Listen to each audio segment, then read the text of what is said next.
and snakes, one of them as long as a ship, and felt ourselves small, but safe. Only when the sun set did my father arrive at Urbi's chamber to take me home. Back in our house, my older brother, Asher, turned from his studies and looked at me with jealous scorn as I recounted the day's adventures. Father listened quietly while I babbled about exquisite gifts and strangers who spoke odd languages and flattened themselves on the ground when they chanced to meet us in the hallway. "Why do they do that?" I asked.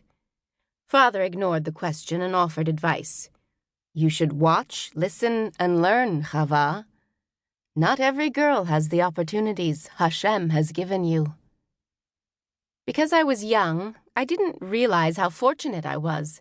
I didn't know that few Jews had access to the royal palace, and I had no idea that hunger and deprivation existed.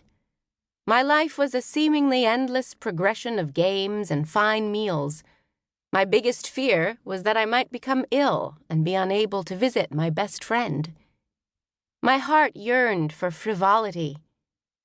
Beautiful gowns and polished jewelry from Urbi's treasure box. I could happily spend the day in her royal apartment, reveling in her massive collection of fine linen tunics and ornate headdresses. I was such a child. If I had been wiser, I would have heeded my father's words. But as a mere girl, I had no idea how swiftly life could change.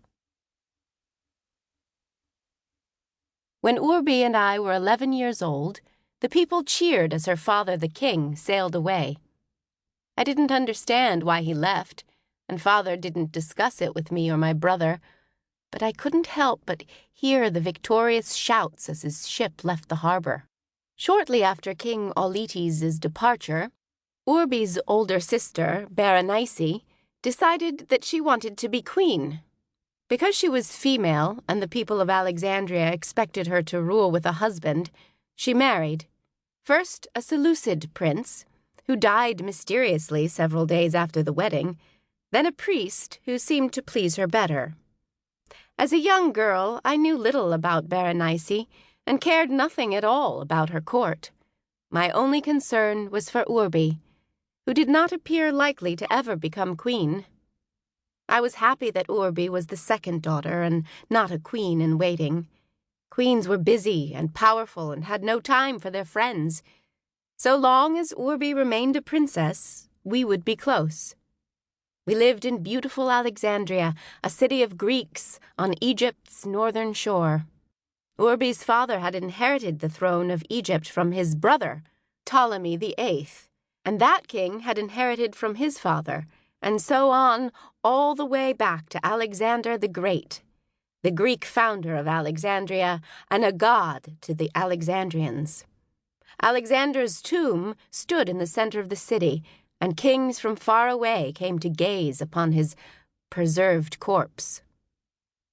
When I asked father why so many of our neighbors lit candles for Alexander while we did not, father told me that though Alexander had nearly united all the world's kingdoms, he could not defeat death, proving he was not a god and unworthy of having candles lit in his honor.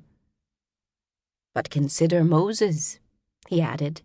"Though Moses united the 12 tribes of Israel, a task easily as difficult as uniting the world's kingdoms, he was also unable to defeat death, proving that he was only a servant of Hashem, the one true God." "And he does not need candles?" Father smiled and ruffled my hair. "Correct, daughter." The Greeks of Alexandria worshipped many gods, particularly Isis and Dionysus, the king's favorites.